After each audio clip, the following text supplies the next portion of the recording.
Good morning to everyone. In this class, I'm going to give you a lesson about describe a time when you felt proud of a family member. ਇੱਕ ਐਸਾ time ਦੱਸਣਾ ਜਦੋਂ ਤੁਸੀਂ ਆਪਦੇ ਇੱਕ family member ਤੇ ਬਹੁਤ ਜ਼ਿਆਦਾ ਪ੍ਰਾਊਡ ਕੀਤਾ ਹੋਵੇ। ਸੋ ਕਿਊ ਕਾਰਡ ਨੂੰ ਸਟਾਰਟ ਕਰਦੇ ਹਾਂ। ਪਹਿਲਾਂ ਆਪਾਂ ਜਨਰਲ ਜਿਹੀਆਂ ਲਾਈਨਸ ਬੋਲਾਂਗੇ ਤਾਂ ਕਿ ਆਪਣਾ ਜਿਹੜਾ ਟਾਈਮ ਹੈ ਉਹ ਵੀ ਥੋੜਾ ਕਵਰ ਹੋ ਸਕੇ। In today's world, people frequently leave no stone unturned ਕਿ ਅੱਜ ਕੱਲ੍ਹ ਦੀ ਦੁਨੀਆ ਦੇ ਵਿੱਚ ਲੋਕ ਜਿਹੜੇ ਕੋਈ ਵੀ like leave no stone unturned ਮਤਲਬ ਕੋਈ ਵੀ ਮੌਕਾ ਨਹੀਂ ਛੱਡਦੇ in order to make large sums of money ਕਿਉਂਕਿ ਉਹ ਬਹੁਤ ਜ਼ਿਆਦਾ ਪੈਸਾ ਕਮਾਉਣਾ ਚਾਹੁੰਦੇ ਆ। Nevertheless, there are a few individuals ਫਿਰ ਵੀ ਬਹੁਤ ਘੱਟ individuals ਹੈ who go above ਜਿਹੜੇ ਇਸ ਤੋਂ ਉੱਪਰ ਜਾਂਦੇ ਹੈ and beyond the customary sphere to provide unwavering assistance to those in need ਤੇ ਉਹ ਕੀ ਕਰਦੇ ਆ ਆਪਦੇ ਰੀਤੀ ਰਿਵਾਜ ਜੋ ਵੀ ਕਸਟਮਰੀ ਉਹਨਾਂ 'ਚ ਬਾਉਂਡੇਸ਼ਨਸ ਹੁੰਦੀਆਂ ਉਹਨਾਂ ਨੂੰ ਵੀ ਪਾਰ ਕਰਕੇ ਉਹ ਜਿਨ੍ਹਾਂ ਲੋਕਾਂ ਨੂੰ ਅਸਿਸਟੈਂਸ ਲਾਈਕ ਹੈਲਪ ਦੀ ਜ਼ਰੂਰਤ ਹੁੰਦੀ ਹੈ ਉਹਨਾਂ ਨੂੰ ਹੈਲਪ ਪ੍ਰੋਵਾਈਡ ਕਰਦੇ ਆ। I am grateful to have one of these people in my life ਮੈਂ ਬਹੁਤ ਹੀ grateful ਹਾਂ ਕਿ ਮੇਰੀ ਜ਼ਿੰਦਗੀ ਦੇ ਵਿੱਚ ਇਹਨਾਂ ਵਿੱਚੋਂ ਇੱਕ ਜਣਾ ਹੈਗਾ। Harkaran Singh is his name ਉਹਦਾ ਨੇਮ ਆ Harkaran Singh he is my older sibling ਉਹ ਮੇਰਾ older sibling ਹੈ। I recall a 2 years ago ਮੈਨੂੰ ਯਾਦ ਆ 2 ਸਾਲ ਪਹਿਲਾਂ during critical situation they during in which my brother made me proud ਮੇਰੇ brother ਨੇ ਮੈਨੂੰ proud feel ਕਰਵਾਇਆ when I am fortunate to have a generous brother who enjoys helping others।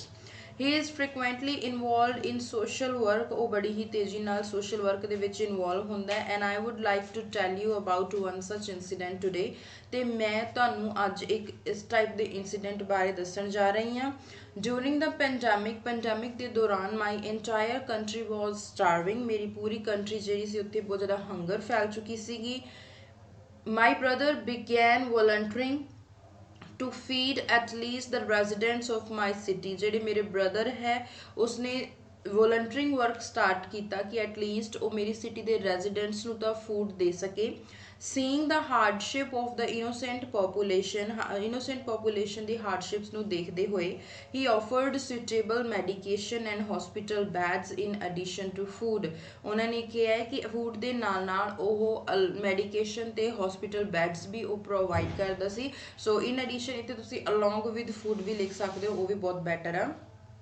He had labored work for 15 days ਉਹਨੇ 15 ਦਿਨਾਂ ਤੱਕ volunteering work ਕੀਤਾ with determination passion and discipline and he had saved the lives of almost 100 people ਉਹਨੇ almost 100 ਲੋਕਾਂ ਦੀ ਜ਼ਿੰਦਗੀ ਨੂੰ ਬਚਾਇਆ and the nice thing was that he did not charged a penny for his assistance ਤੇ ਸਭ ਤੋਂ ਵਧੀਆ ਚੀਜ਼ ਇਹ ਸੀ ਕਿ ਉਹਨੇ ਆਪਦੀ ਅਸਿਸਟੈਂਸ ਜਿਹੜੇ ਉਹਨੇ ਹੈਲਪ ਕੀਤੇ ਲਈ ਸੀ ਉਹਦੇ ਲਈ ਕੋਈ ਵੀ ਇੱਕ ਪੈਨੀ ਤੱਕ ਖਰਚ ਨਹੀਂ ਕੀਤੀ ਲਾਈਕ ਕਹਿ ਸਕਦੇ ਇੱਕ ਪੈਸਾ ਵੀ ਨਹੀਂ ਲਿਆ ਕਿਸੇ ਤੋਂ। I was pleased of her because unlike other people ਦੂਸਰੇ ਲੋਕਾਂ ਦੀ ਤਰ੍ਹਾਂ who took advantage ਜਿਹੜੇ ਕਿ ਐਡਵਾਂਟੇਜ ਲੈਂਦੇ ਆ of others who were going through a difficult period he did not do so ਉਹਨਾਂ ਨੇ ਮੇਰੇ ਬ੍ਰਦਰ ਨੇ ਉੱਦਾਂ ਨਹੀਂ ਕੀਤਾ ਜਿਵੇਂ ਦੂਸਰੇ ਲੋਕੀ ਇੱਕ ਸਿਚੁਏਸ਼ਨ ਦਾ ਡਿਫਿਕਲਟ ਟਾਈਮ ਦਾ ਐਡਵਾਂਟੇਜ ਲੈਂਦੇ ਆ। all in all my brother made me feel proud on himself। so this is the cue card for today। let's move to the follow-up questions। when would parents feel proud of their children ਕਦੋਂ ਜਿਹੜੇ parents ਆ ਉਹ ਆਪਦੇ ਬੱਚਿਆਂ ਤੇ proud feel ਕਰਦੇ ਆ। when their children accomplish anything meaningful in life ਜਦੋਂ ਉਹਨਾਂ ਦੇ ਬੱਚੇ ਕੋਈ ਵੀ meaningful ਚੀਜ਼ ਨੂੰ ਆਪਦੀ ਜ਼ਿੰਦਗੀ ਦੇ ਵਿੱਚ ਪੂਰਾ ਕਰਦੇ ਆ। their parents are proud of them ਉਹਨਾਂ ਦੇ ਪੇਰੈਂਟਸ ਉਹਨਾਂ ਤੇ ਪ੍ਰਾਊਡ ਕਰਦੇ ਆ। it might be receiving a trophy or achieving good marks in the early years ਸ਼ੁਰੂਆਤੀ ਦੇ ਦਿਨਾਂ 'ਚ ਹੋ ਸਕਦਾ ਕੋਈ ਟਰੋਫੀ ਹੋਵੇ ਜਾਂ ਅੱਛੇ ਮਾਰਕਸ ਲੈਣੇ ਹੋਣ। apart from that ਇਸ ਤੋਂ ਇਲਾਵਾ when youngsters demonstrate creativity ਜਦੋਂ youngsters creativity ਨੂੰ show ਕਰਦੇ ਆ it increases their parents trust in them ਤਾਂ ਇਹ ਉਹਨਾਂ ਦੇ ਪੇਰੈਂਟਸ ਦਾ ਜਿਹੜਾ ਟਰਸਟ ਹੈ ਉਹ ਉਹਨਾਂ ਤੇ ਬਹੁਤ ਜ਼ਿਆਦਾ ਵੱਧ ਜਾਂਦਾ ਹੈ। furthermore some parents are pleased when their children participate in activities that benefit society ਕਦੇ ਕਦੇ some parents ਕੁਛ parents ਹੁੰਦੇ ਜਿਹੜੇ ਆਪਦੇ ਬੱਚਿਆਂ ਤੇ ਬਹੁਤ ਜ਼ਿਆਦਾ ਪ੍ਰਾਊਡ ਫੀਲ ਕਰਦੇ ਜਦੋਂ ਉਹਨਾਂ ਦੇ ਬੱਚੇ ਸੁਸਾਇਟੀ ਦੀ ਬੈਨੀਫਿਟ ਵਾਸਤੇ ਕਿਸੇ ਐਕਟੀਵਿਟੀ ਦੇ ਵਿੱਚ ਪਾਰਟਿਸਿਪੇਟ ਕਰਦੇ। ਸੋ ਇਸ ਕੁਐਸਚਨ ਦੇ ਆਪਣੇ ਕੋਲ 3 ਵਿਊ ਆ ਸੋ ਇਹਨਾਂ ਤਿੰਨਾਂ ਵਿਊਜ਼ ਨੂੰ ਤੁਸੀਂ ਯਾਦ ਰੱਖਣਾ। Next, should parents reward children? Why and how?